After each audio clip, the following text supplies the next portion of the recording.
কোরআন যিনি পড়তে পারলেন না, এর মতো অসহায় আল্লাহর জমিনের মধ্যে কোনো মানুষ থাকতে পারে না।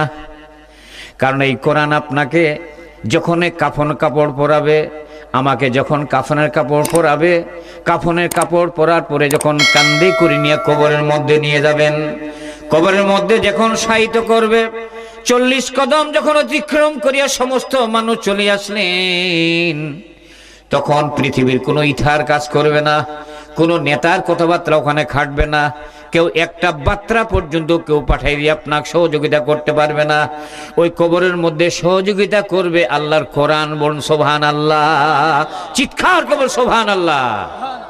আল্লাহ নবীর স্ত্রীকে আয়েশাকে জিজ্ঞাসা করল, আয়েশা রাসূল সম্পর্কে আমাদেরকে জানান। আয়েশা বলল, সাহাবীরা তোমরা কোরআন দেখো নাই?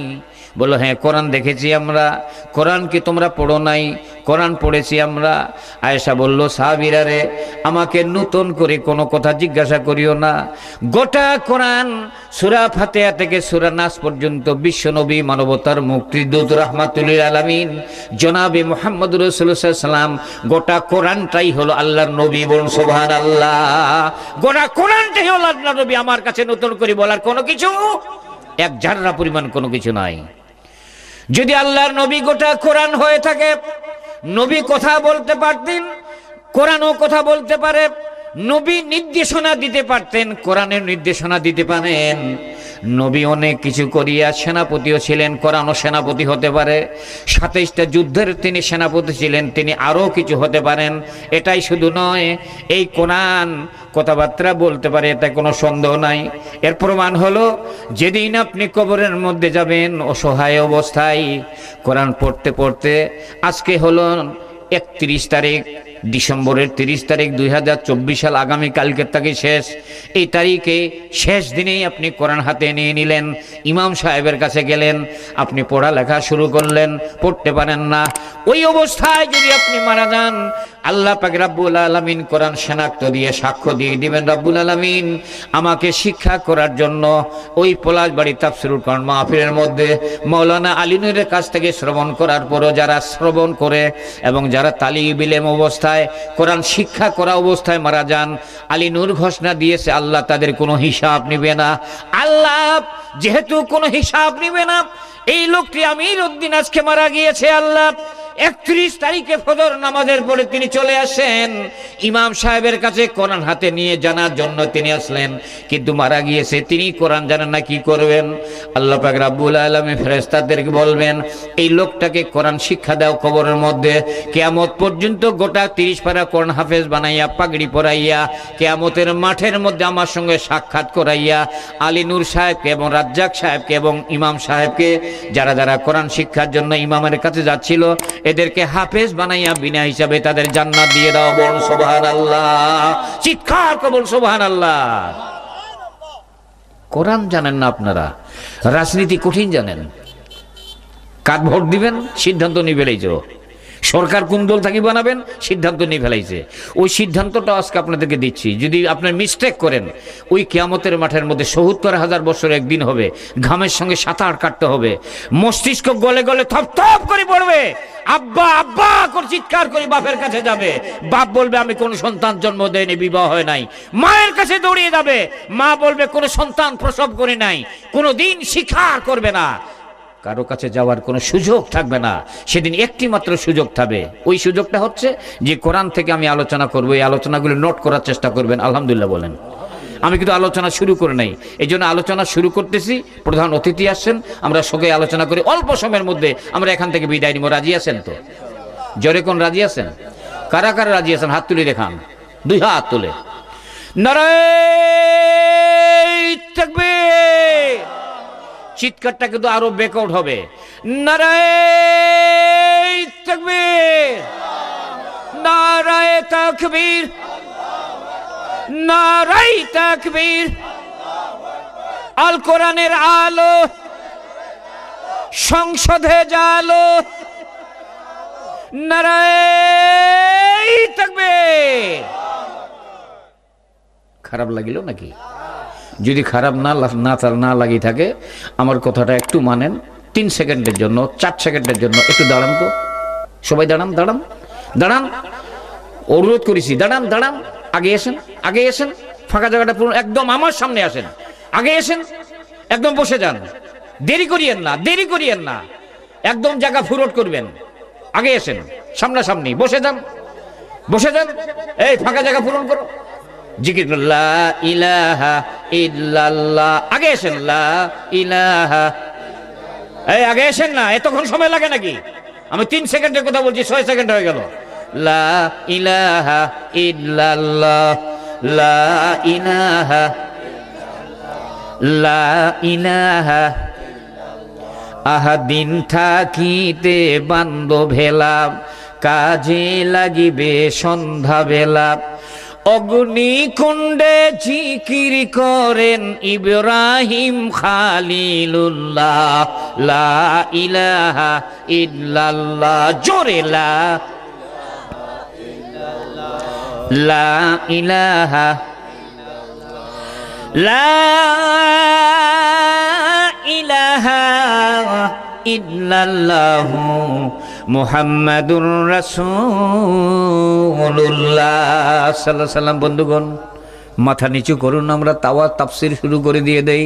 আমার সঙ্গে চিৎকার করে আপনার তেলাওয়াত করুন, আউযু বিল্লাহি মিনাশ শাইতানির রাজীম, বিসমিল্লাহির রাহমানির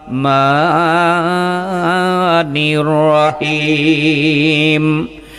লা ইয়াত্তাখিজুল মুমিনুনাল কাফিরিনা আউলিয়া মিন দুনিল মুমিনিন ওয়া মান ইয়াফআল যালিকা ফালাইসা মিনাল্লাহি বিশাইইন ইল্লা আন তাত্তাকু মিনহুম তুকাতান ওয়া ইউহাযযিরকুমুল্লাহু নাফসাহু ওয়া ইলাল্লাহিল মাসির। আল্লাহু আকবার। আমি যে আয়াত তেলাওয়াত করেছি এইটা অত্যধিক শিক্ষণীয় বিষয়। গভীর রাত, ঘুমকে হারামকে বিছানা হারাম করে আপনারা যেহেতু আসছেন, এই আয়াতটুকুন আপনাদেরকে যেন আল্লাহ জান্নাতের ওসিলা হিসাবে আজকে রাত্রে যেন কবুল করবেন, আল্লাহুম্মা আমিন। সূরা আলে ইমরান ম্যাক্সিমাম জায়গাতে এই আয়াতটা সকলের দাওয়াত দেই আমি।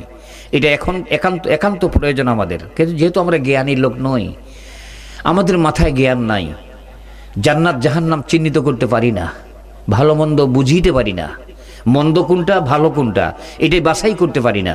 এই জেহেন শক্তি আমাদের সকলের হারিয়ে গেছে। এজন্য কোরআনের বিকল্প আর কোনো ধারা নাই, কোরআনের বিকল্প নাই। এই জায়গার মধ্যে কোরআনকে আমরা প্রবেশ করাইয়া এই মানুষগুলা কয়টা দিনের মধ্যে এই খেলাধুলা করতেছি, দৌড়াদৌড়ি করতেছি, ঘুট করিয়া কয়দিন পর দেখবেন যে আলী নূর নাই, ইসাহাক সাহেব নাই, রাজ্জাক সাহেব নাই, আজহার আলী নাই, নাই কোথায়, কোথায় মারায় গেছে, ওকে জীবনে আর পাওয়া যাবে না। এই যে কিছুদিন আগে ডাক্তার আইজুল্লাহ ভাই, ওনার সঙ্গে সার্বক্ষণিক কথাবার্তা বলতাম, উনি পীর সাহেব আসতো, আমি এই পীর সাহেব আসছে এখানে বড় মাঠে আপনাদের পলাশবাড়িতে, আমি আলোচনা করে গিয়েছি, ওনার সামনে আলোচনা করেছি, আলহামদুলিল্লাহ। এই দাওয়াত আপনারা আমরা করেছেন।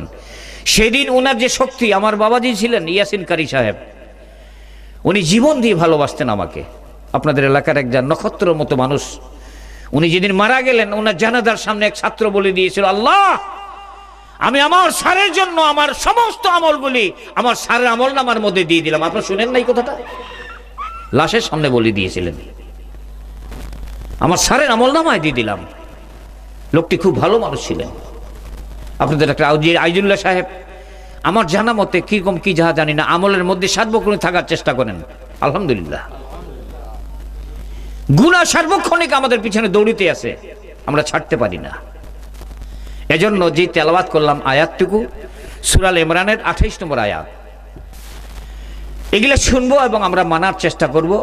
সেদিন কিয়ামতের মাঠের মধ্যে, যেদিন জান্নাতে প্রবেশ করে দিয়ে দিবেন, যেদিনে জান্নাতিওয়ালাদেরকে জান্নাতে প্রবেশ করে দিবেন, এদেরকে কিন্তু 27,000 70,000 বছরে একদিন হবে, ঘামের সঙ্গে সাঁতার কাটতে হবে, এবং তার জিহ্বা বাড়িয়ে নাভি পার হয়ে যাবে, এবং মস্তিষ্ক গলে গলে থপ থপ করে পড়বে।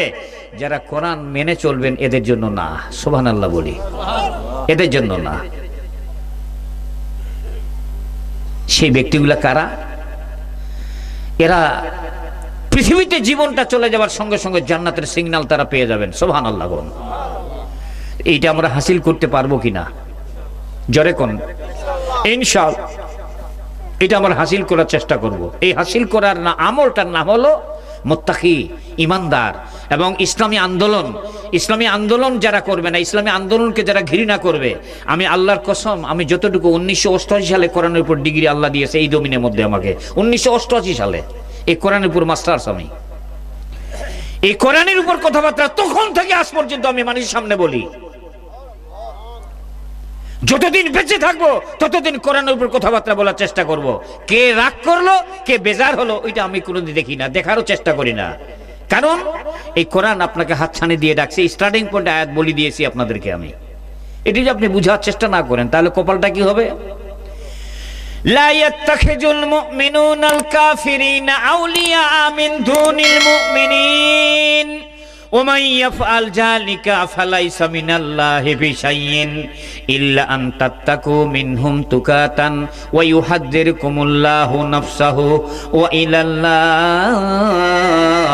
মাসির। আল্লাহু আকবার। কোন আল্লাহ পাক রব্বুল আলামিন ঘোষণা দিয়েছেন, ও দুনিয়ার মানুষেরা রে, তোমাদের সমাজের মধ্যে যখন দুইটা দল কোন দাঁড়াবে নেতা হিসাবে, দুইটা লোক নেতা হিসাবে দাঁড়াবেন, একটা হলো আমলওয়ালা কোরআনের দিক দিয়ে, সুবহানাল্লাহ কোন, আরেকটা কোরআনের দিক দিয়ে আমলওয়ালা নয়, এই লোকটাও দাঁড়াবেন। তোমরা ওই কোরআনওয়ালা লোকটাকে বাদ দিয়া যারা কোরআনওয়ালা নয় তাদেরকে নেতা বানাইলা। কোরআনওয়ালা লোকটা নয়, কোটি কোটি টাকার মালিক, বিশাল ক্ষমতার মালিক, গায়ের জোরে রক্তের জোরে দুনিয়া গোটা ঘুরি বেড়ায়, এই কোরআনওয়ালা লোকটাকে স্লিপ করিয়া, কোরআন যিনি মানেন না, কোরআন যিনি রাষ্ট্র কায়েম করবেন না, কোরআনওয়ালা যিনি সমাজ গঠন করবে না, এদের সঙ্গে সঙ্গ যারা দিবে এবং ওই ব্যক্তিকে যারা যারা তার পেছনে ঘুরে বেড়াবে, এই লোকগুলোকে জানিয়ে দিয়ে দাও। ইমরানের 28 নম্বর আয়াত তাদেরকে শুনিয়ে দিয়ে দাও, এইভাবে শুনিয়ে দিয়ে দাও। যদি তাকে তুমি সাপোর্ট দিয়ে দাও, যদি তাকে তুমি নেতা বানাও, আমি আল্লাহ পাক রব্বুল আলামিন ঘোষণা দিলাম, ওমাইয়া ফাল জালিকা ফালাইসা মিনাল্লাহি বিশাইইন।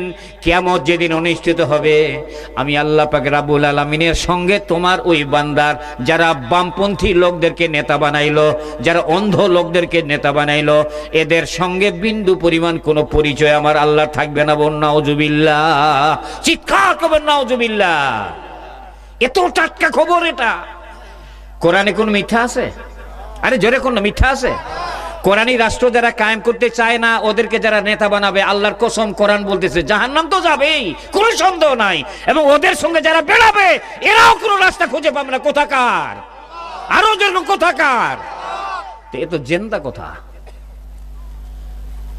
এই কোরআন যদি আমরা ভাইলেট করার চেষ্টা করি, এই দাওয়াতটা ইমরানের 28 নম্বর আয়াত, বিরল বাজার, চকের হাট, কালিয়াগঞ্জের হাট, যত মোড়, প্রতি জায়গার মধ্যে ইমরান 28 নম্বর আয়াত, ইমরান 28 নম্বর আয়াত, খালি এইটা লিখিয়ে লিখিয়ে মানুষের হাতে দিয়ে দিবেন, বাড়িতে পড়বেন, বাড়িতে পড়বেন। যারা যারা কোরআনী আইন বাদ দিয়ে অন্য আইন যারা প্রতিষ্ঠা করতে চায়, এদেরকে যারা নেতা বানায়, এদেরকে যারা দাওয়াত করে, এদের সঙ্গে যাদের সম্পর্ক থাকে, একটার সঙ্গে আল্লাহর কোনো সম্পর্ক থাকবে না কিয়ামতের মাঠে। কোথাকার? আরো দরকার কোথাকার? ভাইরা আমার, মাইন্ড করবেন না। অনেক মানুষ বলে বানোয়াট কথাবার্তা, এগুলা কথাবার্তা নাউজুবিল্লাহ বল, কোনদিন বানোয়াট কথা নয়। আল্লাহ পাক রব্বুল আলামিন সেই মস্তিষ্কগুলাকে ভাইলেট করে দিয়েছেন। কিছুক্ষণ আগে হাফেজ সাহেব একটা আয়াত তেলাওয়াত করলো, সুবহানাল্লাহ বলি। ওয়ালাকাত জারানা লি জাহান্নামা কাসীরাম মিনাল জিন্নি ওয়াল ইনস লাহুম কুলুবুন লা ইয়াফকাহুনা বিহা ওয়ালাহুম আয়ুনুন লা ইউবসিরুনা বিহা ওয়ালাহুম আযানুন লা ইয়াসমাউনা বিহা উলাইকা কাল আনআম বাল হুম আদাল ওয়া উলাইকা হুমুল গাফিলুন। আল্লাহু আকবার। কোন তুমি রহমান, তুমি মেহেরবান, অন্ধ গাহে না শুধু তোমার গুণগান, অন্ধ গাহে না শুধু তোমার গুণগান, বুঝিও বুঝে না তবু শান। তুমি রহমান, তুমি মেহেরবান। আল্লাহু আকবার। জনম জনম যদি গাহি তোমার করুণা গাওয়া শেষে হবে নাহি। জনম জনম যদি গাহি তোমার করুণা গাওয়া শেষে হবে নাহি। ভরে অভরে না যেমন, ভরে অভরে না যেমন, সাহারায়ে প্রাণ।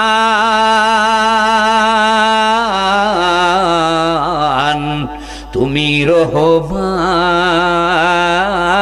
তুমি মেহেরবান। আল্লাহু আকবার। ও দুনিয়ার মানুষেরা রে, তিনটি পার্শ্বের ব্যাপারে মহান আল্লাহ পাক রব্বুল আলামিন 144 ধারা জারি করে দিয়েছেন। লাহুম কুলুবুন লা ইয়াফকাহুনা বিহা।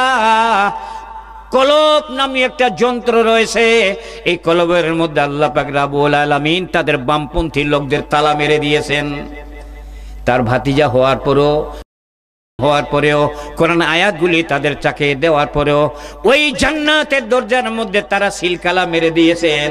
তাদের সেন্সটাকে অন্য জায়গায় বিগড়ে দিয়েছেন। তাদের কলবটার মধ্যে তারা বিশাল ধরনের নোংরা দিয়ে তারা ঢাকাই রেখে দিয়েছেন। আল্লাহ পাক রব্বুল আলামিন বলতেছেন, এই ঝংড়া, এই জাবুরা জঙ্গলগুলি যদি সারাইয়ে দিয়া একটু আগিয়ে চলে যান, আল্লাহ পাক রব্বুল আলামিন তার কলব নামীয় দেহটাকে পরিষ্কার করে দিবেন। সুবহানাল্লাহ। ওয়ালাহুম আজানুন লা ইয়াসমাউনা বিহা। কোরআন নামীয় আমি কান নামীয় তোদের একটা যন্ত্র দিয়ে দিলাম, যেই কানের মধ্যে ফজর নামাজের পরে ইয়াসিন ওয়াল কুরআনিল হাকিম ইন্নাকা লামিনাল মুরসালিন আলা সিরাতিম মুস্তাকিম তানজিলাল আজিজুর রহিম। এই কথাবার্তাগুলি, আল্লাহর বিধানগুলি ফজর নামাজের পরে তার জানলা দিয়া আউট হইয়া তার কানের মধ্যে আঘাত হানাবে। কান শ্রবণ করিয়া কানের মধ্যে আল্লাহ পাক রব্বুল আলামিন তাদের জেহেন শক্তিকে কিয়ামত পর্যন্ত বাড়িয়ে দিবেন। সুবহানাল্লাহ। ওয়ালাহুম আয়ুনু লা ইউবসিরুনা বিহা। চক্ষু নামীয় সুন্দরভাবে তোমাদেরকে আমি একটা যন্ত্র দিয়ে দিলাম, যে চক্ষুটা দিয়ে তোমরা গোটা দুনিয়ার মধ্যে তাকাও। এই চক্ষুর মধ্যে যখন তোমাদের মধ্যে কোরআন আয়াত থাকার পরও কোরআন পড়ো না, বিধান থাকার পরেও তোমরা বিধান পড়ো না, আল্লাহর নিয়ামতগুলি দেখার পরে তোমরা শুকরিয়া জ্ঞাপন করো না। আল্লাহ পাক রব্বুল আলামিন জন্তুকে, পশুকে পাঠিয়েছেন, কত সুন্দর করে দুধগুলা শাসিয়ে নিয়েছে, তোমার স্ত্রী বা তোমার মা হাতের মধ্য দিল, ঢকঢক করে খেয়ে ফেলে, আলহামদুলিল্লাহ তুমি পড়লা না। চক্ষু দিয়ে তাকাইলে অনেক কিছু, তাকানোর পরে না কিছু করার কারণে তোমার চক্ষুটা এগুলা কোনো প্রকার শুকরিয়া জ্ঞাপন করলো না।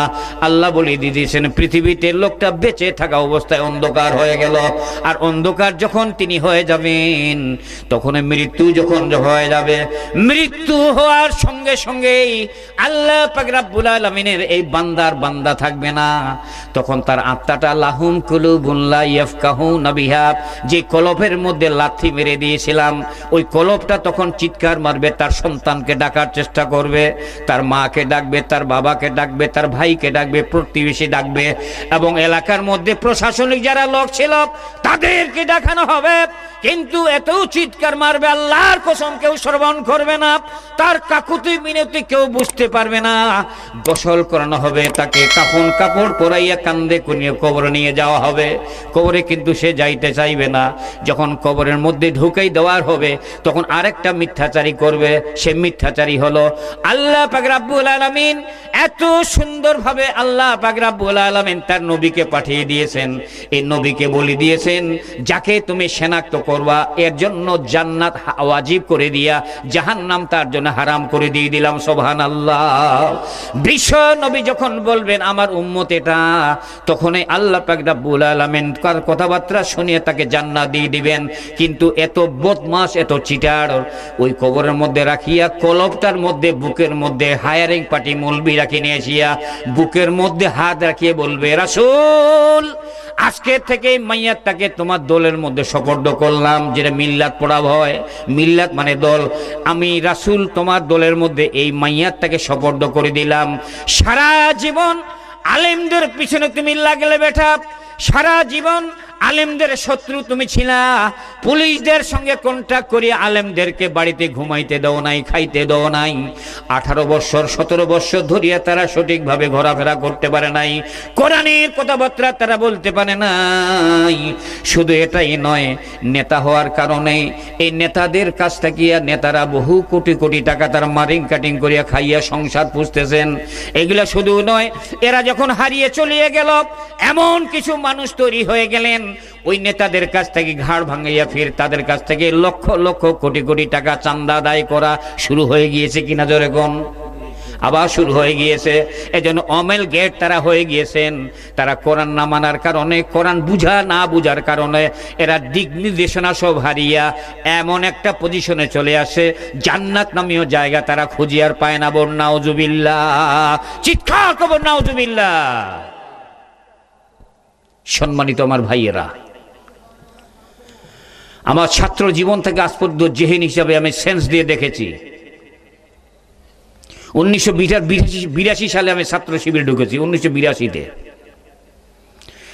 82 সাল থেকে ছাত্র শিবির করতাম।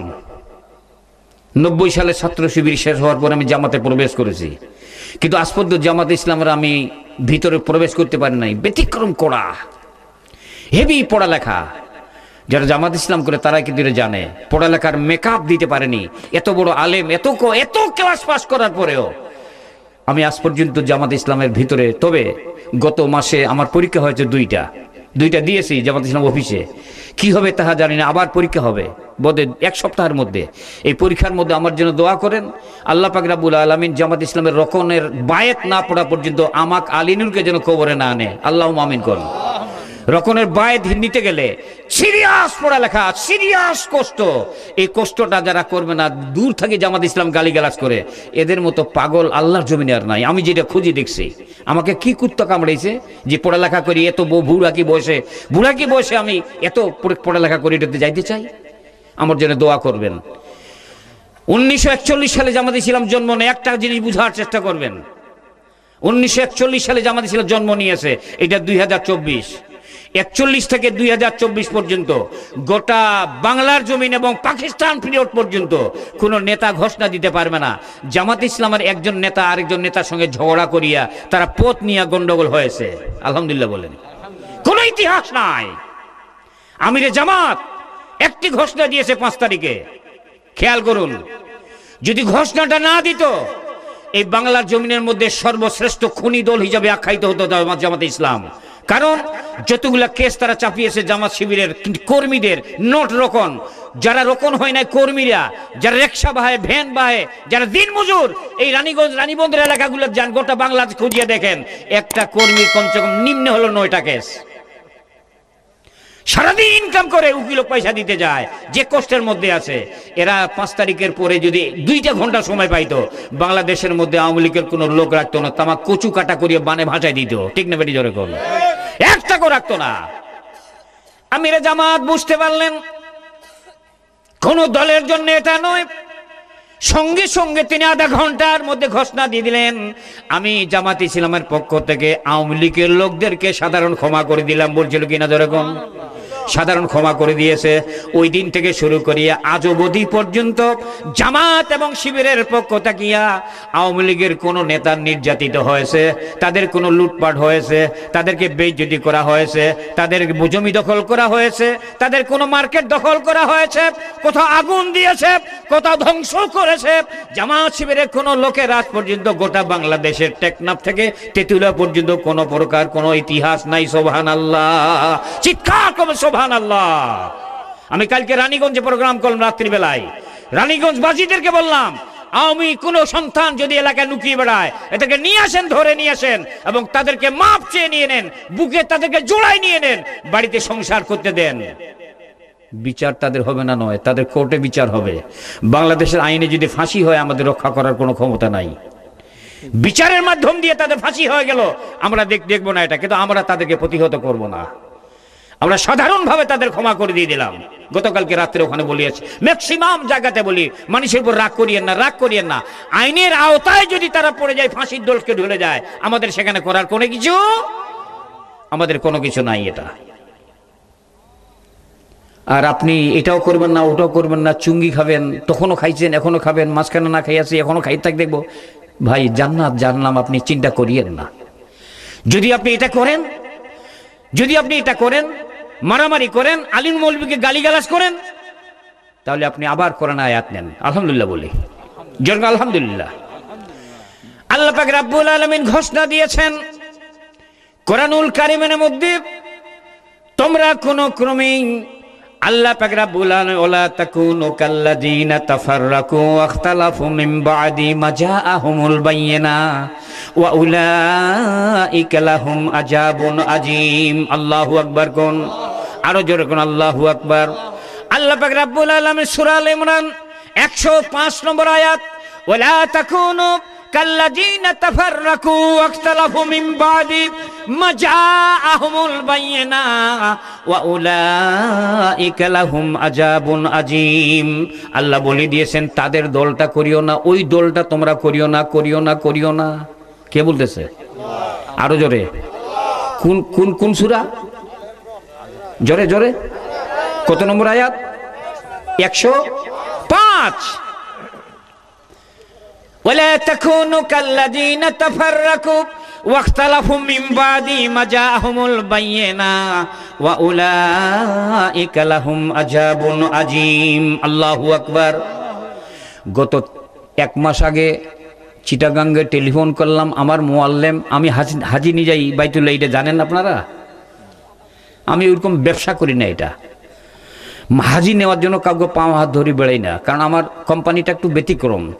আলিনুর ভাই আপনার কাছে যে হাজিরা হজ করার জন্য আসবে, আপনি তাদেরকে শুধু কাউন্ট করবেন, আপনি যে তেল মালিশ করিয়েন না, কারণ আমাদের কাফলা হলো অন্য আইটেমের, চিটাগাঙ্গের কাফলা। ওফি একটা দল করে, রানিং দলটা যেটা হাই উচ্চাঙ্গে আছে, মিটিং করতেছে বড় নেতা। টেলিফোন করলাম, কোচ আলিনুর ভাই ভালো নাই। আমি কেন ভাই? কোচ আপনার ছবি দেখেন মোবাইলের মধ্যে, রক্তে রক্তাক্ত, আমার গোটা বডিরে ভাসাই দিয়েছে, মাথার ডাং মারিছে, রক্ত পড়ি গোটা, আল্লাহ বাঁচাবে কিনা তাহা জানি না। কেন? মিটিং করতেছিলাম, আমাদের দলের ছেলে আসে, পিছন থেকে ডাং মারিছে, ডাং মারার পরে একদম রক্তে রক্তাক্ত, ফেসবুকে ছেড়ে দিয়েছিল মোল্লামের চেহারা সহকারে, রক্তে রক্তাক্ত অবস্থা। কিন্তু ওনাকে বলতে পারলাম না, তুই দলটা করিয়েন না। বড় মাপের নেতা, তখন কি করে না করে। তারপর আমি ওনার গ্রুপের একজন দিনাজপুর জেলার মুআল্লিম, ওই কথাটাই আপনাদেরকে বলতেছি আমি। ওয়ালা তাকুনু কাল্লাযিনা তাফাররাকু ওয়াখতালাফু মিন বাদি মা জাআহুমুল বায়িনা ওয়া উলাইকা লাহুম আযাবুন আযীম। তোমরা ওই দলটা করিও না যে দলটার লোকগুলা ওরাই মারামারি করে, ওরাই দল নিয়ে দৌড়াদৌড়ি করে, শেয়ার নিয়ে তারা মারামারি করে, ক্ষমতা নিয়ে তারা হুড়াহুড়ি করেন।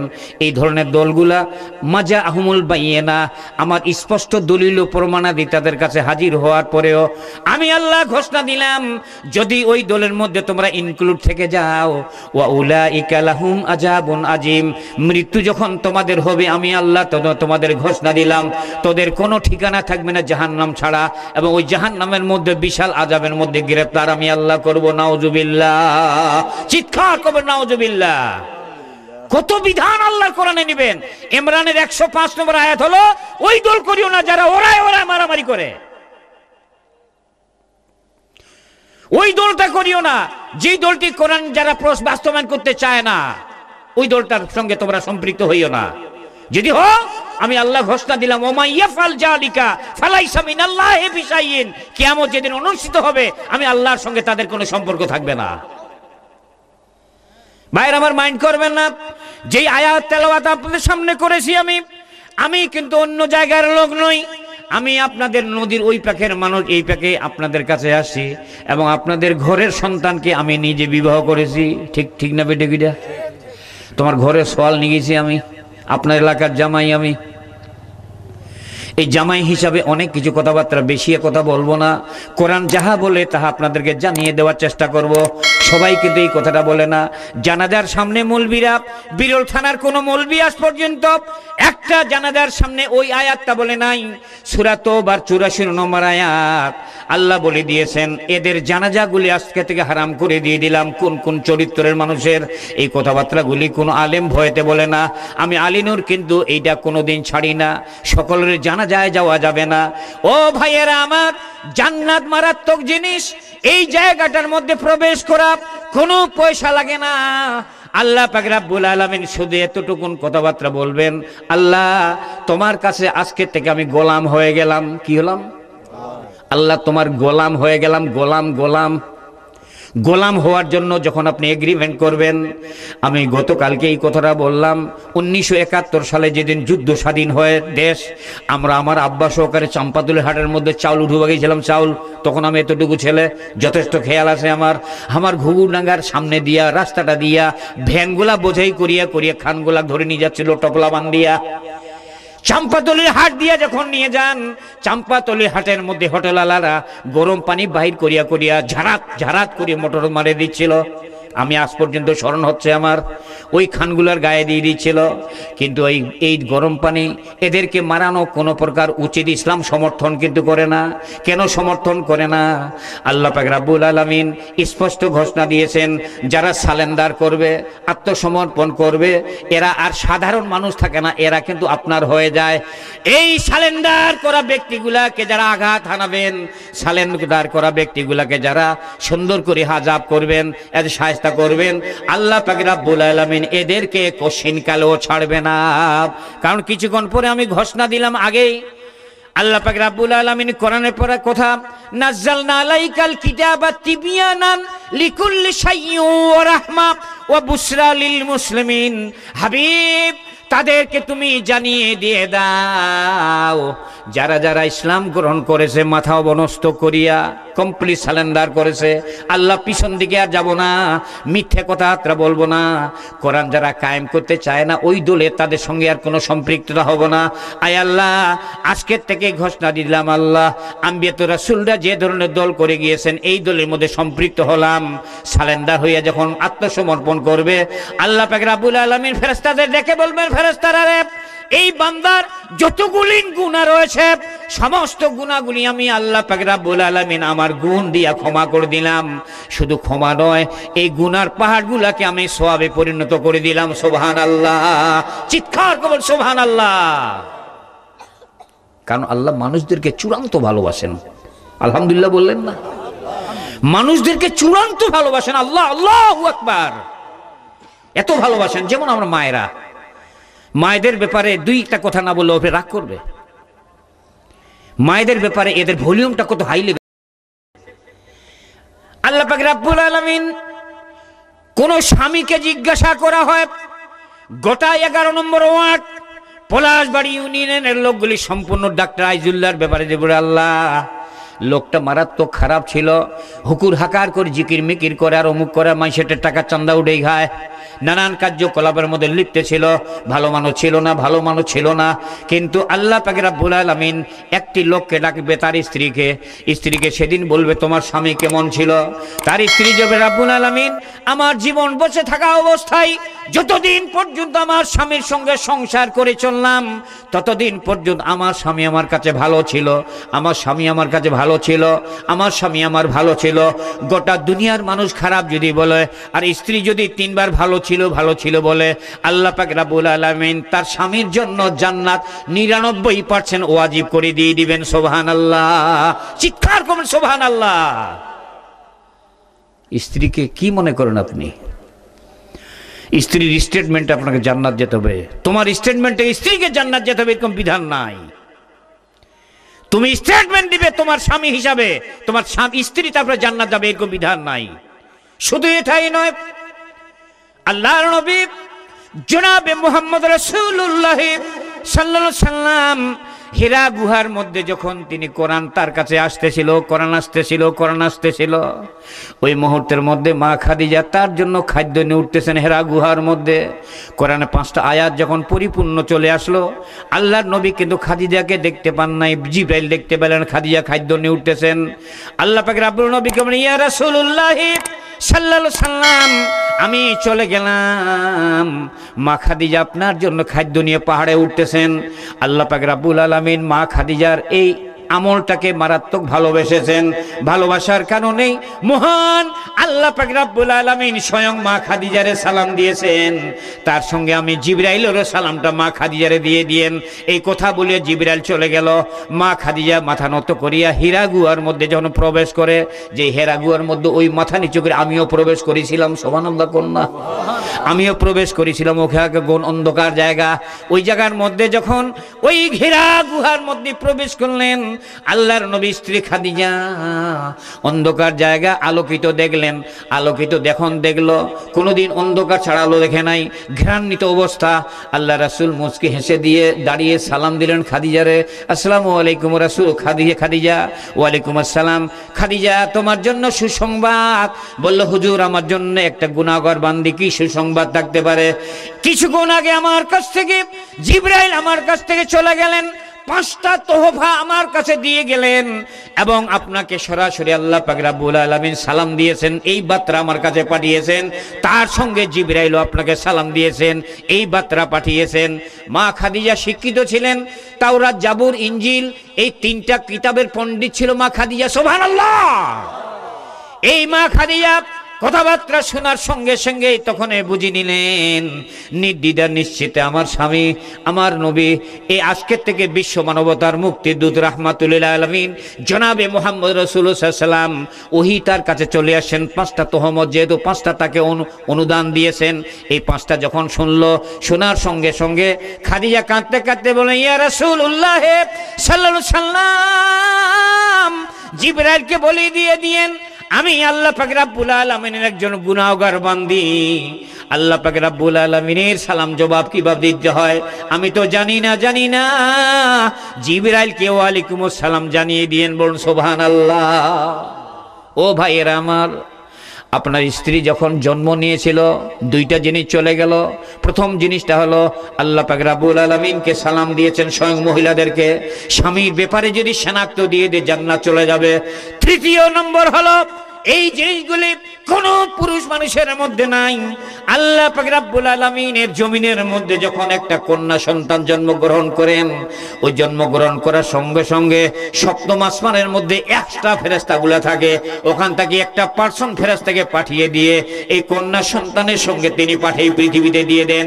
যতদিন পর্যন্ত ওই কন্যা সন্তান পৃথিবীর মধ্যে বসবাস করবেন, মৃত্যুর আগ পর্যন্ত ওই ফেরেশতা তার সঙ্গে সার্বক্ষণিক পাহারা দিতেই থাকে, বলুন সুবহানাল্লাহ। চিৎকার করুন সুবহানাল্লাহ। পুরুষের ব্যাপারে কে দেখলাম না, কই পানি এক গ্লাস দে, না বুঝাও পেন না, আনছে পানি ভাইয়ের আমার, বুঝার চেষ্টা করবেন। হিলফুল ফুজুল এটা আপনাদের মস্তিষ্কের মধ্যে রাখতে হবে। যুব সমাজ হিলফুল ফুজুল, মুসলমানদের দিয়েও হিলফুল ফুজুল নয়। হিলফুল ফুজুল হলো যুব সমাজ। যুব সমাজ মুসলমান থাকিয়া না কাফের থাকিয়া না বেদুইন থাকিয়া নাগরি থাকি না ফার্সি থাকিয়া, কোনো ভাষাভাষী নাই। যেই সময় রাসূলের বয়স হলো 17 বছর। কত বছর জোরে কোন, আরো জোরে কোন। এলাকাটা কোনরা?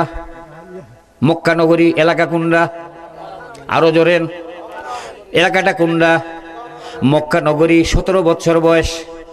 ওই মক্কা নগরী যখন 17 বছর বয়স, ওই এলাকার মধ্যে প্রধানমন্ত্রীর নাম কি ছিল?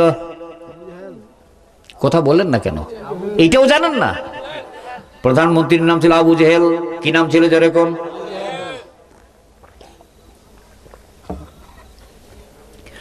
প্রধানমন্ত্রীর নাম ছিল আবু জেহেল।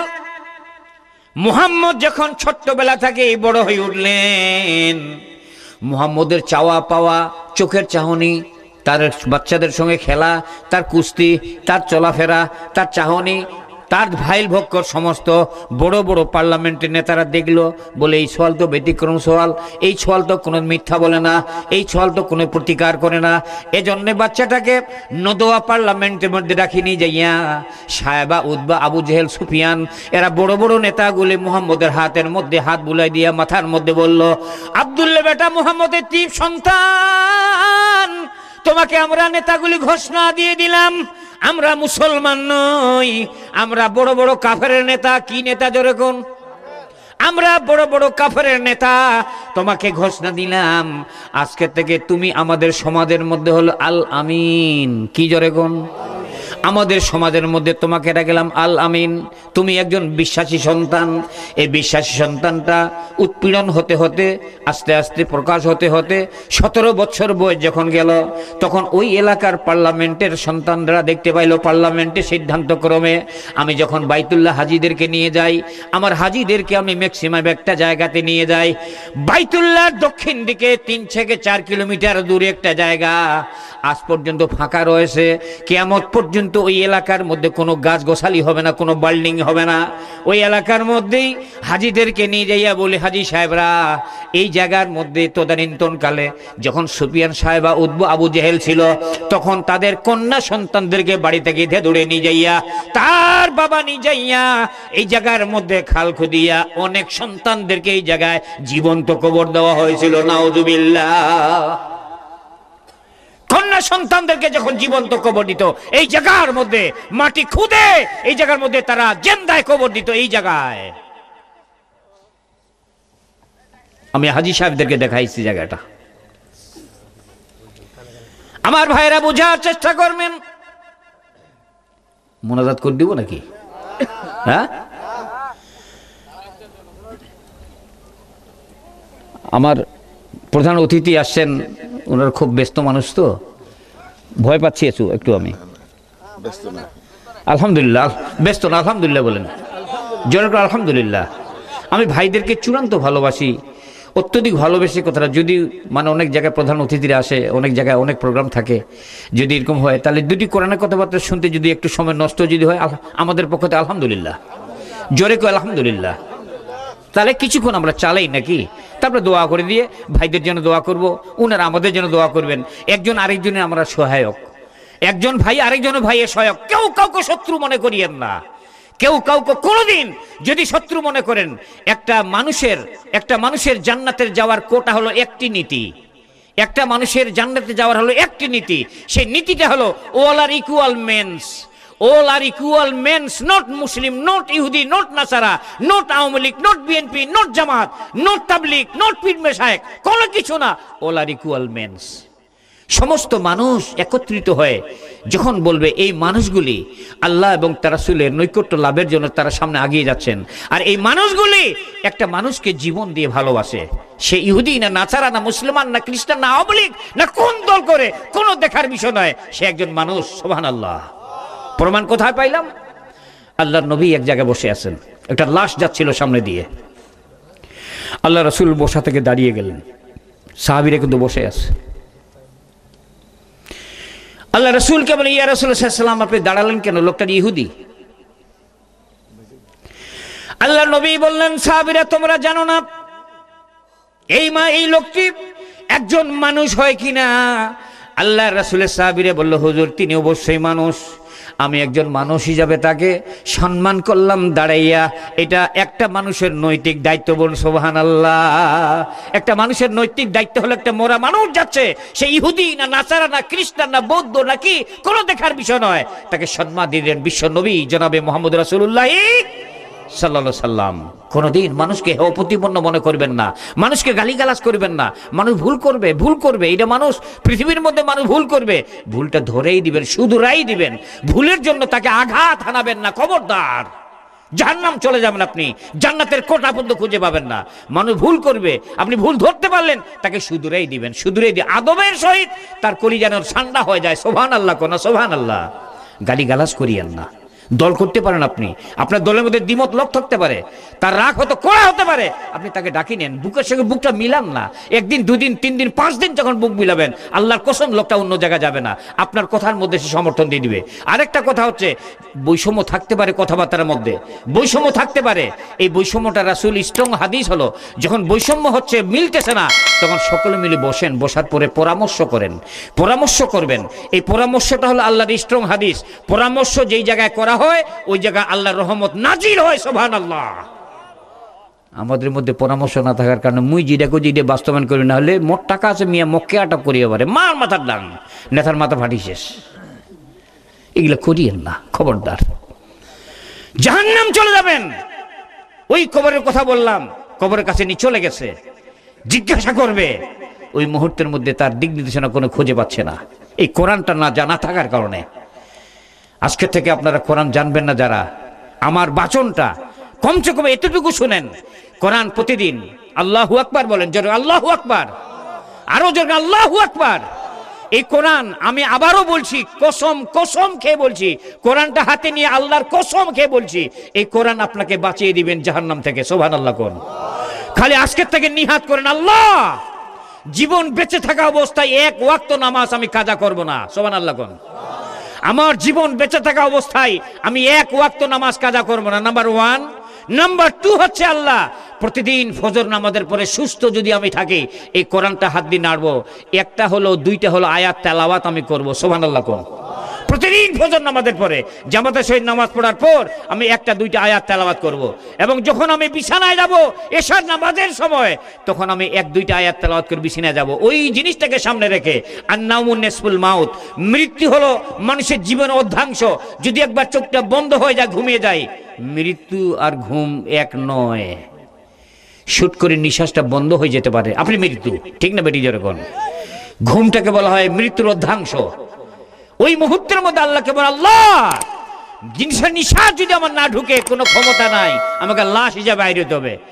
রব্বুল আলামিন, যদি আমি ঘুমন্ত অবস্থায় মারা যাই, রব্বুল আলামিন কোরআন তেলাওয়াত করলাম, এই কোরআনকে অভিভাবক বানালাম, এই কোরআন কিয়ামতের মাঠে নয়, আমার কবরের সাথী হিসাবে, যেই জায়গার মধ্যে কোনো বাতি থাকবে না, যেই জায়গার মধ্যে কথাবার্তা বলার কোনো ইথার থাকবে না, কেউ সহযোগিতা করতে পারবে না।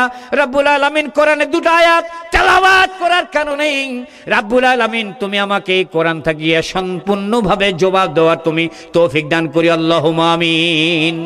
এই কথাবার্তা বলে ঘুমিয়ে যাবেন। এই 2টা জিনিস করবেন।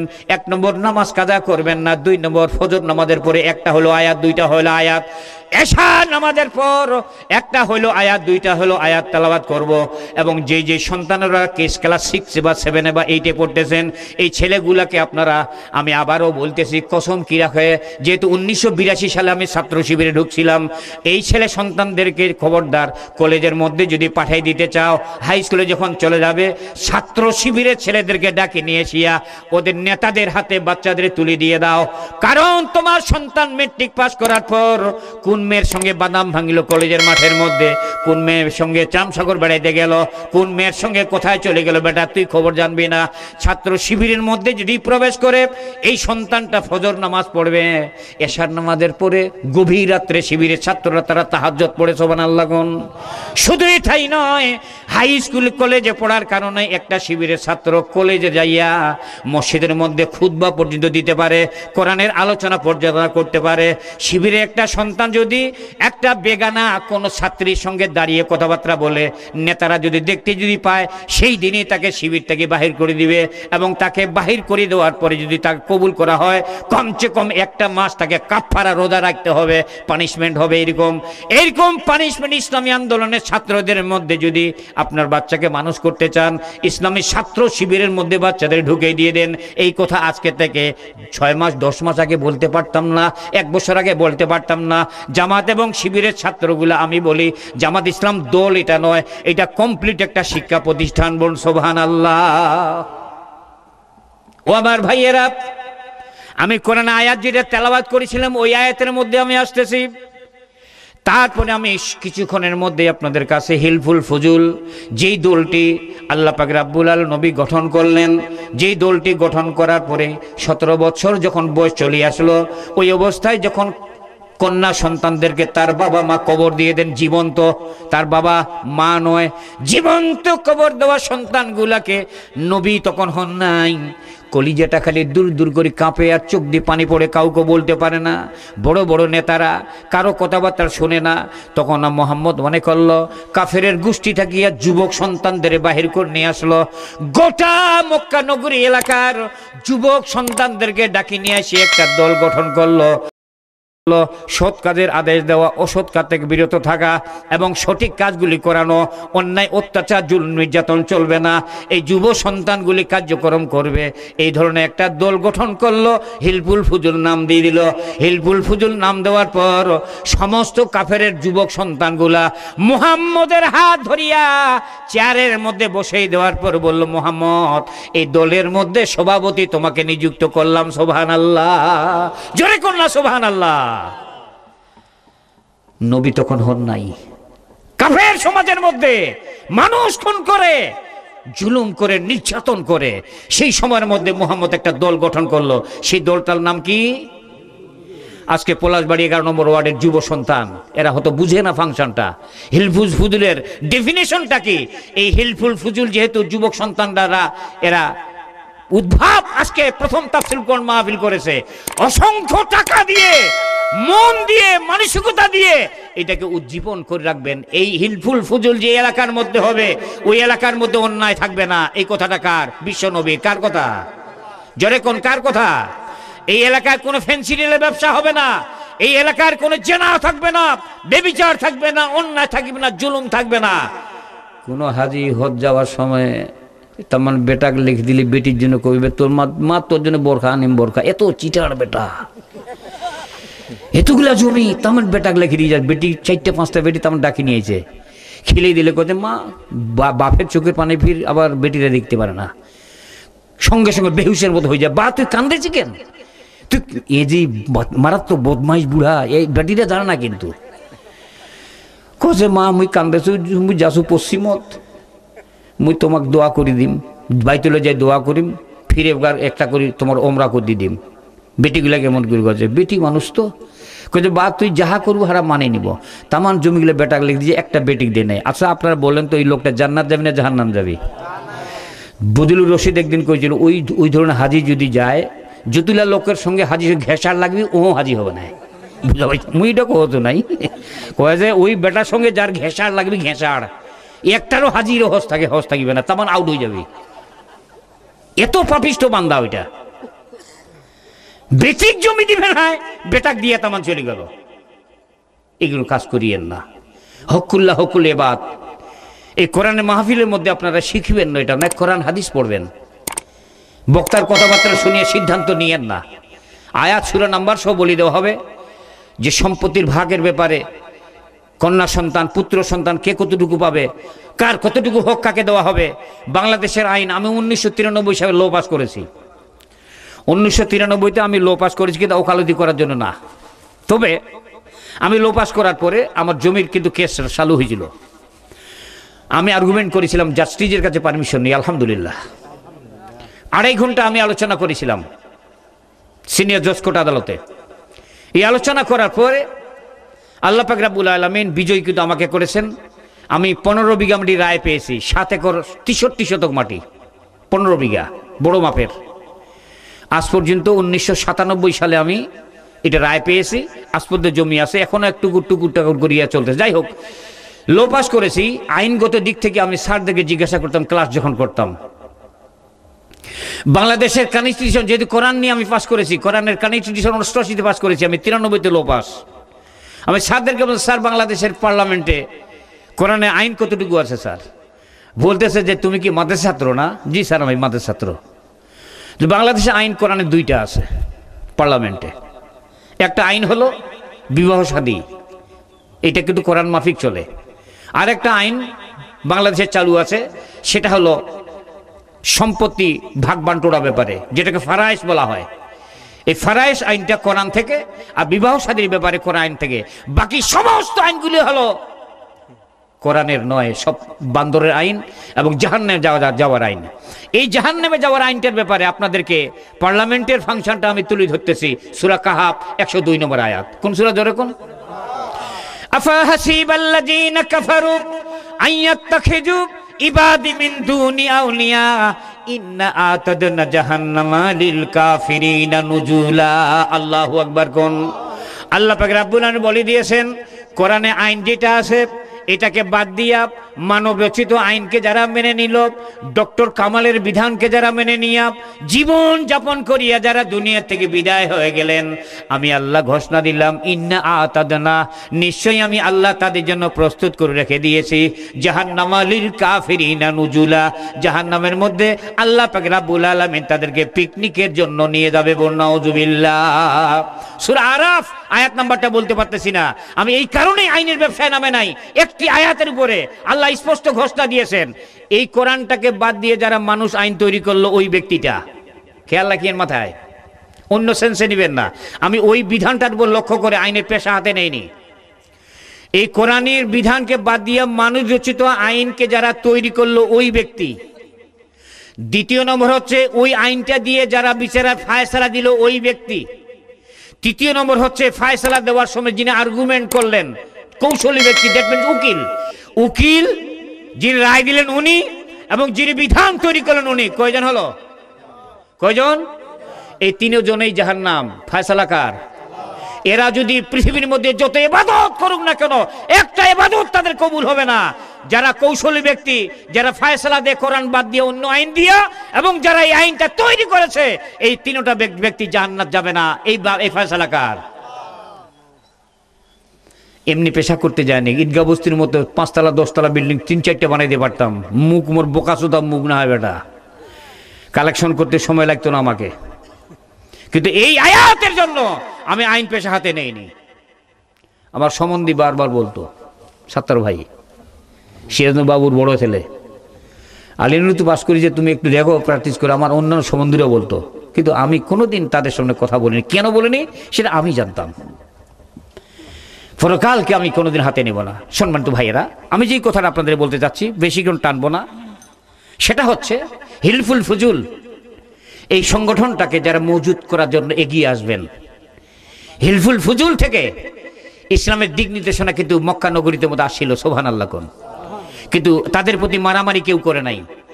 এদের স্বভাব, এদের চরিত্র, এদের মানসিকতা, সমস্ত কার্যকলাপ আবু জেহেল, সুফিয়ান, সাহেবা, উতবা এরা সকলেই জানতো মারাত্মক স্ট্রং কাজ। কিন্তু আমরা মানতে পারতেছি না, যেহেতু আমরা মানতে পারতেছি না। এজন্য ভাইয়েরা আমার, মহান আল্লাহ পাক রব্বুল আলামিনের বিধানগুলি হিলফুল ফুজুলের মধ্যে অনেক ঢুকেছিল। মানুষ খুন করা যাবে না, মানুষকে অন্যায়ভাবে আঘাত হানানো যাবে না, মানুষকে বেইজ্জতি করা যাবে না, কারো সয় সম্পদ লুণ্ঠন করানো যাবে না। এরকম ধরনের অনেকগুলি আইনগুলা ব্যাপারে যুব সমাজ রাগিয়ে ছিলেন। কিন্তু আবু জেহেল সরকার থাকার কারণেই এই আইন কোনো দিন কোনো ক্রমের জন্য পরিবর্তন ঘটাতে পারে নাই। এই আইন পরিবর্তন করার জন্য আল্লাহ নবী যখন আইন পাস করল, আল্লাহ নবী যখন মক্কা নগরী থেকে মদিনার মধ্যে পালার সময় ওই রাত্রের মধ্যে পার্লামেন্টের মধ্যে আইন পাস করলেন। আবু জেহেল, সুফিয়ান, সাহেবা, উতবারা বলি দিয়ে দিল, ও সুফিয়ান, সাহেবা, উতবা, আবু জেহেল নেতা, আজকে রাতের মধ্যে মক্কা নগরী ছাড়িয়া আল্লাহ নবী মদিনায় চলে যাবেন। যদি আপনার কোনো ক্ষমতা থাকে তাহলে এটা ঠেকার চেষ্টা করুন। সরাসরি পার্লামেন্টে মিটিং ডাকলো। মিটিং ডাকার পরে তিনি একটা বিল পাস করলেন, ওয়াইদি ইয়ামকুরু বিকাল্লাযিনা কাফারু লিইউসবিতুকা আও ইয়াকতুলুকা আও ইয়াখরুজুকা ওয়া ইয়ামকুরুনা ওয়া ইয়ামকুরুল্লাহু ওয়াল্লাহু খায়রুল মাকিরিন। আল্লাহু আকবার কোন। পার্লামেন্টে বিল পাস করলো, মোহাম্মদকে বন্দি করা হবে। কতে না বন্দি করা যাবে না। আবু জেহেল কয়েছে, বলে কেনে বন্দি এই জন্য করা যাবে না, মোহাম্মদ যদি একবার জেলখানায় ঢুকে, মোহাম্মদের চেহারাটার মধ্যে নূর বিরাজ করে, যতগুলা কয়েদি রয়েছে 7টা দিন একলায় যদি জেলখানার মধ্যে ঢুকি থাকে, তোমরা কোনো নেতারা তো জেলখানা ঢুকবেন না, মুহাম্মদ তখন একটা কাজ করবে, তার চেহারা ওই কয়েদিগুলা তাকাইয়া 7 দিনের মধ্যে তারা ইসলাম গ্রহণ করিয়া জেলখানার মধ্যে একটা লাঠি মারিয়া দরজা ভাঙে দিয়া কামান কয়েদি বাইর হইয়া তোমাদের গর্দান থেকে কাল্লা নামাই দিবে। সুবহানাল্লাহ। কাফেররা কত হওয়া পরে এটা রে, এ তো সহজ না। মোহাম্মদ একলা থাকবি কয়েদিদের সঙ্গে, কি জি কাম করি তোরা জানিবেন? কত হওয়া পরে কি করা যায়? আইয়া খুরে জুকা, তাকে দেশ থেকে তাড়িয়ে দিকে নাগরিকত্ব হরণ করা হোক। ইবলিস বলে দিল আর এটাও করা যাবে না। কেন? বলে 1 বছর যদি বিদেশে থাকে আর যদি ইসলাম গ্রহণ করিয়া গোটা দেশটাকে ইমানওয়ালা বানিয়ে দিয়ে দেয়, পরের বছরেই তিনি একটা জোরে চাপ মারিয়া বাইতুল্লাহ ঢুকিয়ে তারা মক্কা নগরী দখল করে ফেলাবে। সুবহানাল্লাহ। এটাও করা যাবে না। কি করি ভাবি তাহলে? আও ইয়াকতুলুকা, তাকে আউট। নিজামি আসে না গেছে? নিজামি আসে না গেছে? সাইদি আসে না গেছে? আলী হাসান মুজাহিদ গেছে? মোল্লা কাদের আসে না গেছে?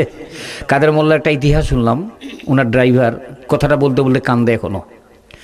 কাদের মোল্লা বলতেছে, ওর ব্যাপারে ড্রাইভারটা বলল যে স্যার যখন গাড়িতে উঠতো, গাড়িটা দেখতেন ওনার সিটের মধ্যে কোনো পিঁপড়া পড়েছে নাকি বা কোনো কিছু আছে নাকি। যদি পিঁপড়া দেখতে পাইতো, আমার স্যার আমি নিজে দেখছি, ওর পিঁপড়াটা আস্তক ধরে গাড়ি থেকে বাহির করে দিত, কোনো পিঁপড়াকেও তিনি মারতেন না। সুবহানাল্লাহ। এত বিনয়ী লোক ছিল, এত ন্যায়সঙ্গত লোক ছিল।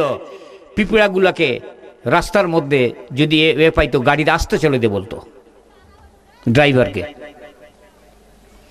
সেই লোকগুলাকে ফাঁসির কাস্তে ঝুলাই দিয়েছে, এই দুনিয়া থেকে তাদেরকে আউট করে দিয়েছেন। আচ্ছা তারা চলে যাক, সেটা কোনো কথা নয়। মূল যে কথা বলতে চাচ্ছি আমি, আমরা কি জানি কথা বলতেছিলাম দুলো ভাই, কি কথাটা থেকে কথা চলে গেল এটা? হ্যাঁ, আল্লাহর নবী যখন মক্কা নগরী থেকে যখন মদিনায় চলে যাবে, তখন বিল যখন পাস করতেছেন, তখন বললো তাকে আউট করে দেওয়া লাগবে, দুনিয়া থেকে বিদায় দেওয়া হবে। এই আইন যখন পাস করলো, গোটা বাড়ি ঘেরাও যখন করলো, তখন কিভাবে বাইরে যাবে বিশ্বনবী? তখন জিবরাইল বলছে, হুজুর আপনি একটু আমাকে সহযোগিতা করতে বলেন, আমি ডানাটা এইভাবে ধরবো, একটা কাফের দেখতে পাব না, আপনি সুন্দর করে এই দিক দিয়ে চলে যাবেন, আবু বকরকে নিয়ে মদিনা চলে যাবেন। আল্লাহ নবী বললেন যে না, এটা করা যাবে না। আল্লাহ পাক রব্বুল আলামিন সিদ্ধান্ত অবশ্যই দিবে, এটা তোমার কাছে সহযোগিতা নেওয়ার কোনো কিছু নাই। সুবহানাল্লাহ। শুধু এটাই নয়, মিল্লাত আবিকুম ইব্রাহিম হুয়া সাম্মাকুমুল মুসলিমিন, জাতির পিতা ইব্রাহিম আলাইহিস সালামকে যখন তার আব্বা গলার মধ্যে দড়ি লাগে টানিয়ে চেঁচাড়িয়ে যখন আগুনে নিয়ে যায়, ওই মুহূর্তের মধ্যে সুন্দর করে জিবরাইল আসি বলেন, হুজুর মনে কিছু না করলে একটি কথা বলতে চাই হুজুর। বললে তুমি কি বলতে চাও? আমি জিবরাইল ঘোষণা দিলাম, যদি আপনি আমার কাছ থেকে একটু ইজাজত নেন, আমাকে পারমিশন যদি দিয়ে দেন, নমরুদ বাদশা আগুন প্রজ্বলিত করেছে, আমার পাখার কিন্তু মারাত্মক হাঁক, একটা বার হাঁক মারি দিয়ে দিব, সমস্ত পৃথিবীর আগুনগুলা নির্বাপিত হয়ে যাবে। হুজুর মনে কিছু না করলে এই আগুনটা নিভার পারমিশন আপনি আমাকে দিয়ে দেন। ইব্রাহিম আলাইহিস সালাম বলল, জিবরাইল তুমি জানো না এই পৃথিবীর আগুন সৃষ্টি তুমি করেছো না আল্লাহ? বলে আল্লাহ করেছেন। এই আল্লাহ পাক রব্বুল আলামিন যদি সৃষ্টি করে থাকে, আর এই আগুন যদি আমার জন্য বাজেট থাকেন, একবার জ্বালিয়ে যেতে রাজি না, আমি 1,00,000 বার জ্বালিয়েতে রাজি আছি। আর যদি আমার জন্য এই দুনিয়ার আগুন যদি বাজেট না থাকেন, একবার 2বার নয়, আমার একটা পশম পর্যন্ত কোনো প্রকার জ্বালাইতে পারবে না। সুবহানাল্লাহ। এ মালিকে জাহান, এ মালিকে জাহান, আমি বড় অসহায়, আজ 2 ফোঁটা পানি রে তোরে বুক ফেটে যায়। এ মালিকে জাহান, তুমি ইব্রাহিমকে আগুনেতে ফেলে দিয়েছ, সেই আগুনেরই ফুল বানিয়ে তুমি দিয়েছ। আল্লাহু আকবার। তুমি ইব্রাহিমকে আগুনেতে ফেলে দিয়েছ, সেই আগুনের এই ফুল বানিয়ে তুমি দিয়েছ। তুমি ফেরাউনকে ডুবাইলে, তুমি ফেরাউনকে ডুবাইলে নীল দরিয়ায়, নীল দরিয়ায়। আরে মূসা নবী বেঁচে গেল তোমারে লীলায়। সেই কুদরতেরি শান আজি দেখাও না আমায়। এ মালিকে জাহান, এ মালিকে জাহান, আমি বড় অসহায়। আজ দু ফোঁটা পানি রে তোরে বুক ফেটে যায়। আল্লাহু আকবার। ও দুনিয়ার মানুষেরা রে, আল্লাহ পাক রাব্বুল আলামিন ক্ষমতা কাকে দিয়েছিল? কোনো ক্ষমতা কাজ করে নাই। ততক্ষণ পর্যন্ত আল্লাহ পাক রাব্বুল আলামিন আগুনকে নোটিশ জারি করে দিয়ে দিলেন, কুল নার বারদান কুন সালামুন আলা ইব্রাহিম। ও আগুন, তোমার উপর 144 ধারা জারি করলাম। কোথাকার? জোরে কোন কোথাকার? 144 ধারা জারি করলাম। ইব্রাহিমের পশম পর্যন্ত যেন আঘাত না হানায়। আল্লাহ পাক রাব্বুল আলামিনের অর্ডার শুনলো আগুন। শোনার পরে ইব্রাহিম আলাইহিস সালাম আগুনের মধ্যে থরথর করে বসে হাসতেছে এবং সুন্দর করে মুখ নাড়াচ্ছেন। এখান থেকে প্রাইম মিনিস্টার বলল, আগুন বেটা তুমি কি দাহ শক্তি হারিয়ে ফেলেছ? বলল, দাহ শক্তি হারায় নাই, হারা নাই বেটা, তুমি একবার টেস্টিং করে দেখো না কি অবস্থা আমার। বলল, তাকে জ্বালাও না কেন? বলল, তুমি জানো না যে মনিব তোমাকে সৃষ্টি করে, যে সেই মনিব আমাকে সৃষ্টি করেছে। যিনি সৃষ্টি করলেন তার নোটিশ আমার উপর জারি হয়েছে। সুবহানাল্লাহ। ওই নোটিশ মাফিক আল্লাহ পাক রাব্বুল আলামিন বলে দিছেন বারদান।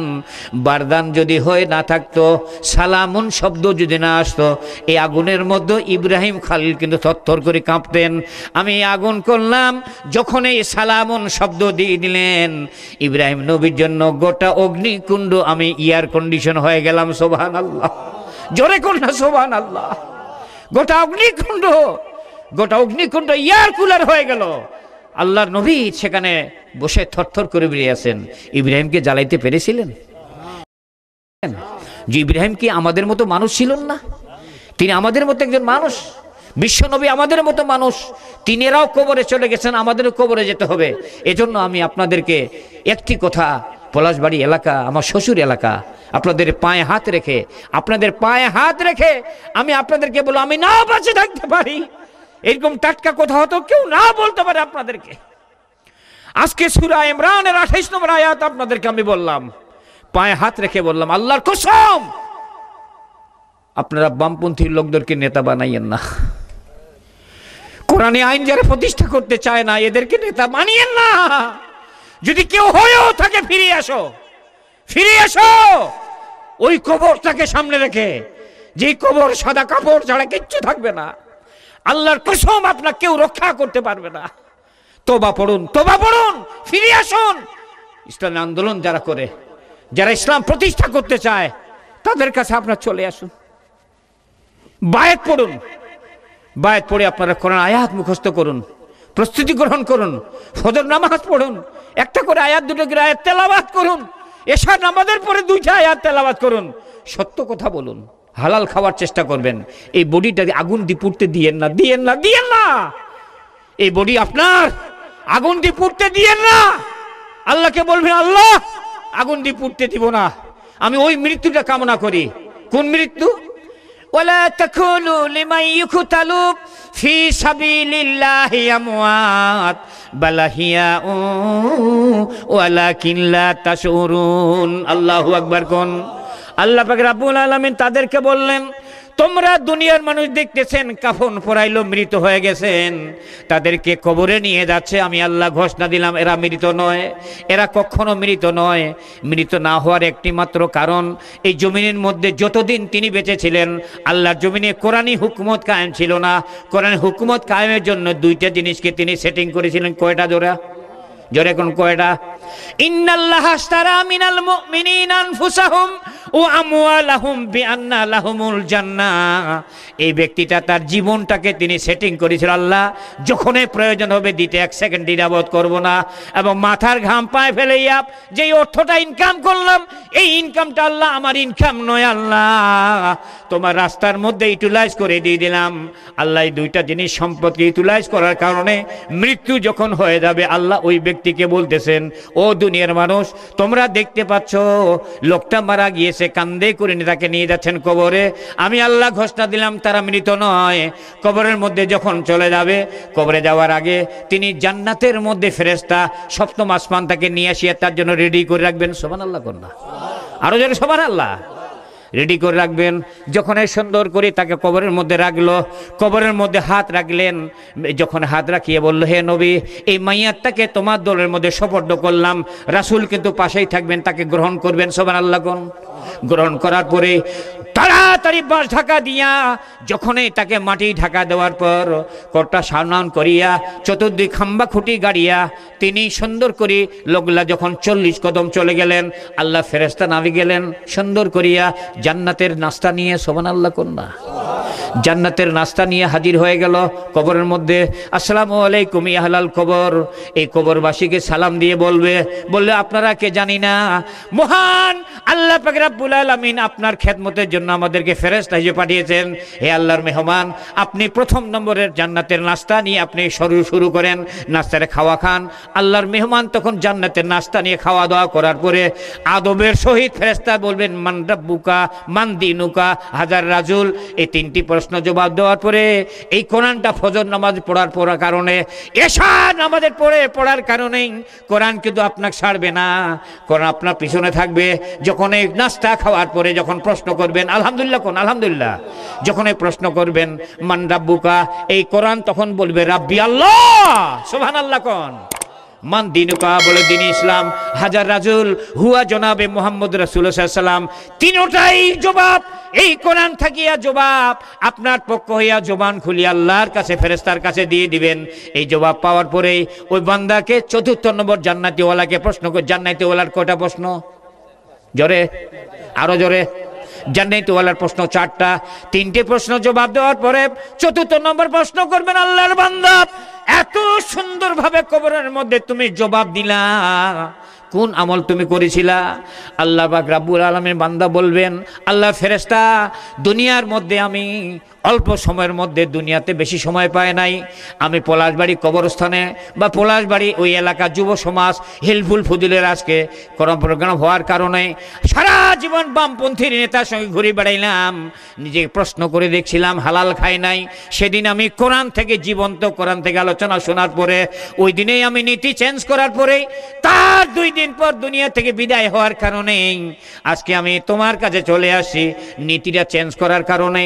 বলো বেশি বয়স তো তোমার হয় নাই? বলে না, বেশি বয়স নয়, 2.5 দিন 3 দিন 2 দিন 1 দিন 1 ঘন্টা 1.5 ঘন্টা কবুল করার সঙ্গে সঙ্গে জিবরাইল আজরাইল পাঠিয়ে দিয়েছিল। এই অবস্থা তোমার কাছে আমি আসি। আল্লাহ পাক রব্বুল আলামিন ফেরেশতাগুলি তাকে সালাম দিয়ে বলবেন, নাস্তা খাওয়া হয়ে গিয়েছে, জবা পানি দিয়ে ফেলাইছেন। তখন আল্লাহর পক্ষ থেকে প্রস্তাব আসবে, ও দুনিয়ার আল্লাহর ফেরেশতারা রে, তোমরা আমার মেহমান, একই মাসুম বাচ্চা, ছোট্ট বাচ্চাকে তার মা স্তনপান করাইতে যেমন বিছানাতে ঘুমিয়ে দিয়ে দেয়, আমার এই বান্দাটাকে তোমরা সুন্দর করে ঘুমিয়ে দিয়ে দাও। এবং ঘুমিয়ে দেওয়ার পরে এই বান্দাকে আমি তারপরে দেখে নিব। ঘুমিয়ে দেওয়ার পরে এই বান্দাকে তুমি ঘুমিয়ে দিয়ে দাও, বান্দা ঘুমিয়ে যাবে।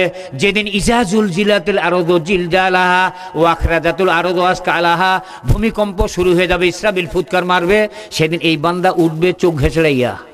মৃত হয় নাই, জীবন্তটা ঘুমিয়ে দিয়েছিল ফেরেশতারা। এই লোকটা উঠবে ঘুম থাকিয়া, দুনিয়ার সমস্ত লোক উঠবে, কিন্তু বালাহিয়া যারা মৃত নয় এরা কিন্তু ঘুম থেকে উঠবে। ঘুম থেকে কে ভাঙাইলো?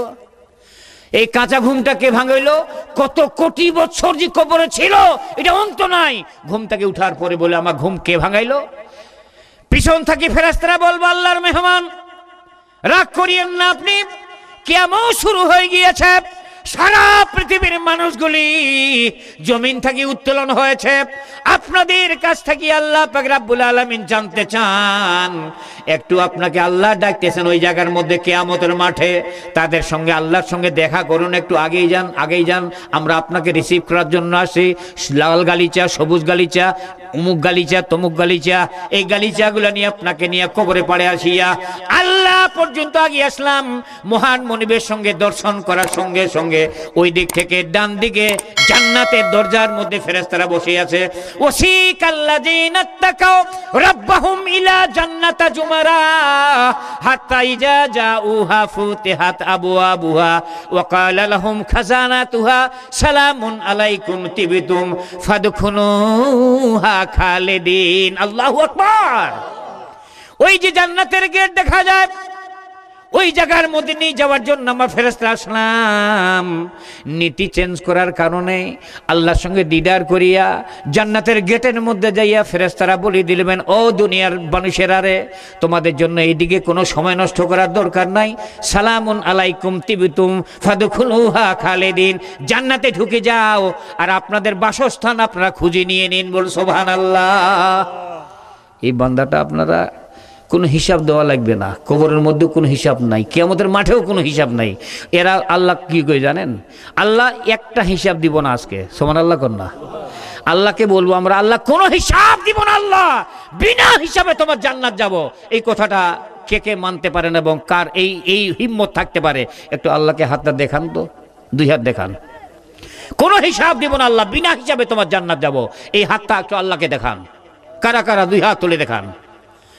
নারায়ে তাকবীর, চিৎকার হবে নারায়ে তাকবীর, নারায়ে তাকবীর, নারায়ে তাকবীর। আলহামদুলিল্লাহ। এটা তো সবার নসিবে আসে না। কোনো হিসাব দিব না, ওই যে আল্লাহর সঙ্গে দিদার করে ডাইরেক্ট জান্নাতে ঢুকে যাবে, কোনো হিসাব নাই। এখন ফেরেশতারা বললে সালামুন আলাইকুম তিবতুম ফাদখুলুহা খালিদিন। হিলফুল ফুজুল তরুণ সমাজ 11 নম্বর ওয়ার্ডের মধ্যে সূরা মায়েদার 12 নম্বর আয়াত। হিলফুল ফুজুল সন্তানদেরকে আল্লাহর খাতের মধ্যে, আল্লাহর দিনের দিকে যারা অর্থ ফিনান্স যারা খরচা করে, এই খরচা করার সঙ্গে সঙ্গে মায়েদার 12 নম্বর আয়াত আল্লাহ স্পষ্ট ঘোষণা দিয়েছেন, তার জীবনের যতগুলা গুনাহ আছে, যতগুলা গুনাহ, একটা গুনাহ রাখবো না, সমস্ত গুনাহগুলোকে আমি এই মুহূর্তের মধ্যে, সেকেন্ডের মধ্যে আল্লাহ ক্ষমা করে দিলাম। কোথাকার? আরো যখন কোথাকার? আল্লাহ পাক রব্বুল আলামিন বলে দিয়ে দে যে কোনো গুনাহ রাখবো না, এই গুনাহ রাখবো না। হিলফুল ফুজুল ইয়াং জেনারেশন সন্তানদেরকে সহযোগিতা করার জন্য 10,000 টাকা দেওয়ার মতো কোনো ভাই আছেন? বিশাল টাকা নয়। রাসূল সাল্লাল্লাহু আলাইহি ওয়াসাল্লাম 17 বছর বয়সে হিলফুল ফুজুল দল গঠন করলো, ইয়াং জেনারেশনকে ক্লিয়ার